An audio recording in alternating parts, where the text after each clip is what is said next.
Priestley presents Birling as a capitalist patriarch whose pragmatic dominance sounds authoritative, but is exposed by the inspector as morally bankrupt self-preservation. At the start, Birling dominates the room. He speaks rather portentously. That stage direction presents him as pompous and inflated by his own certainty. His language is rooted in capitalist individualism. A man has to make his own way, has to look after himself and his family too. The modal phrase has to disguises selfishness as necessity, while the dashes expose self-justification. He begins with individualism, then adds family almost as an afterthought. The inspector's arrival makes this dramatically ironic. He enters just as Birling is most confident, so Birling's capitalist certainty is literally cut off by moral interrogation. The inspector does not simply challenge Birling's views, he disrupts his authority.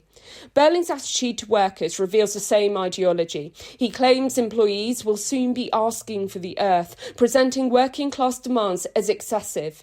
The inspector's rebuttal, it's better to ask for the earth than to take it, reverses Birling's moral logic. The antithesis between ask and take implies that greed belongs not to workers asking for their dignity, but to capitalists taking labour, power and profit.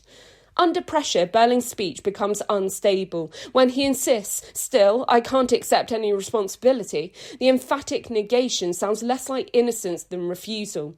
His explanation that Eva had a lot to say, far too much, so she had to go, uses dashes and repetition to expose brutality beneath respectable language. Again, had to turns choice into supposed necessity. Birling wants pragmatism. Priestley reveals ideology.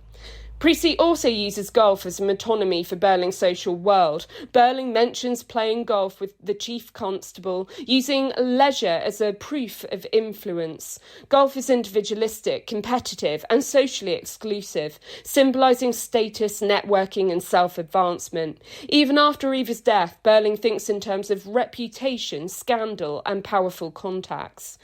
By contrast, the inspector speaks with moral fluency. His warning that men will be taught in fire and blood and anguish uses polysyndeton to create a cumulative prophetic rhythm. Where Birling's speech fragments into dashes and excuses, the inspector's syntax performs joined-up thinking. One action leads to another, just as one person's choices affect another's life. The declaration, we are members of one body, we are responsible for each other, gives the play a Christian allegorical dimension. The metaphor of one body echoes spiritual unity, while the inspector becomes a prophetic figure of judgment, exposing sin and warning of punishment. Finally, the play's cyclical structure suggests the Birlings may repeat the lessons that they failed to learn. This connects to Ouspensky's theory of non-linear time. Human beings will relive patterns until they achieve that moral understanding. Birling fails because he does not change. He worries more about public scandal than Eva's death, making him a static character. Ultimately, Birling's tragedy is not ignorance, but refusal of moral insight. Through him, Priestley warns that a society built on individualism will repeat its mistakes until it learns collective responsibility.